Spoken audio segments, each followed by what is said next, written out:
अब जिक्र करेंगे सदर आसिफ अली जरदारी का, जिन्होंने कहा है कि पाकिस्तान का मुस्तकबिल ज़राअत और उससे मुंसलिक सनतें हैं। लाहौर में सेमिनार से खिताब में उन्होंने मौक़िफ़ अपनाया कि कुछ हलकों को ज़र्री सोच की समझ नहीं है और इनकम टैक्स लगाने जा रहे हैं। ताहम साथ ही ये भी कहा कि IMF की शर्त के तहत ज़राअत पर इनकम टैक्स लगाया जा रहा है।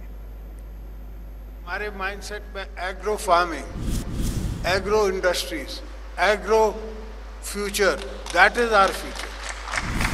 कुछ दोस्त इसमें यकीन नहीं रखते, कुछ दोस्तों को एग्रीकल्चर सोच समझ नहीं आती। अब वो और भी इनकम टैक्स लगाने जा रहे हैं।